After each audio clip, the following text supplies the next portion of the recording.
All right, welcome to part 11 of the Roaring Twenties, Buck versus Bell.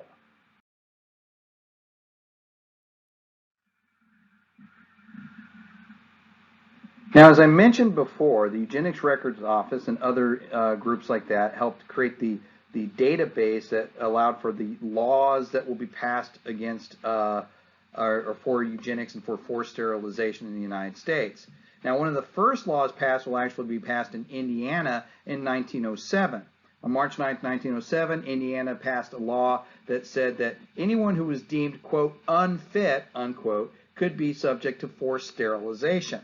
Right? So we're not going to euthanize like the Nazi program eventually will evolve to, but we will introduce a forced sterilization program. Right? Connecticut will follow suit that same year. But the most important law that will hit the books will be passed by Audrey E. Stout of the Virginia legislature in 1924, the Virginia Eugenics Sterilization Act. Right, 1924, this passes. The Virginia Eugenic Sterilization Act stated that it could allow for the state of Virginia to forcibly sterilize probable potential parents of feeble-minded offspring. Probable potential parents of feeble-minded offspring. That is a very broad distinction. So that means the person being sterilized doesn't even necessarily have to be feeble-minded. They only need to be a probable potential parent of someone that's feeble-minded. Now, the first person who is going to be slated to be subject to this new eugenics law is going to be a young woman named Carrie Buck. Carrie Buck was selected because she was 17 years old. She was the daughter of a woman named Emma Buck. Emma Buck lived at the Virginia Colony for the Epileptic and Feeble-Minded. She definitely had a mental handicap, right? Carrie Buck had been in school, had been not a stellar student, but an average one. It was described as a little bit flirtatious, right? But had only recently been sent to the same institute that her mom Emma was at. What happened was at 16 years old, Carrie Buck was raped. And the rape resulted in a pregnancy. She's going to give birth to a daughter that she'll name Vivian. Okay. Afterwards, now by today's standard, we probably would say that it was probably the post-traumatic stress disorder from the rape and the pregnancy that ended up landing Carrie Buck into the Virginia Colony for the Epileptic and the Feeble-Minded. But of course, back then, they just said, well, clearly she's feeble-minded too. Now, a nurse who was caring for Vivian said she didn't seem to respond very well.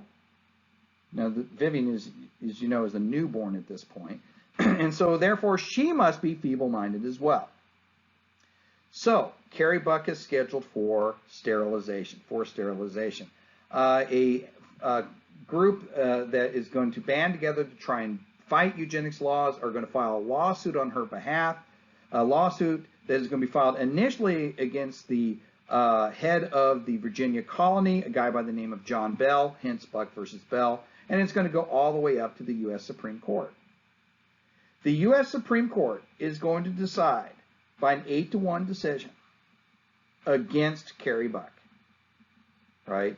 The Chief Justice at the time was Oliver Wendell Holmes, and he is going to say in his decision that was given in 1927, he says, "It is better for all the world that if instead of waiting to execute degenerate offspring for crime or to let them starve from their imbecility, that society can prevent those who are manifestly unfit for continuing their kind." Then he goes on to say, 3 generations of imbeciles is enough. Now, by today's standard, that's a very dubious statement because, like I said, we pretty much can establish that Carrie Buck wasn't feeble-minded. She was just suffering from the post-traumatic stress of having been raped. And Vivian will actually go on to be an honors student. There's nothing wrong with her, right? But despite that, on October 19th, 1927, Carrie Buck will be forcibly sterilized. Other states will copy the Virginia law, right? Why? Well, obviously, it's already passed Supreme Court muster. And it's going to be passed in 33 different states. 33 different states will have eugenics forcible sterilization laws. Virginia itself will sterilize 8,000 people. California will sterilize over 20,000 people.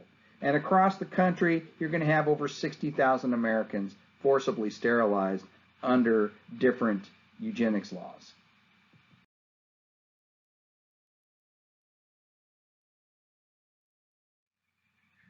Now, eugenics will go global. The United States will basically be a trendsetter for it.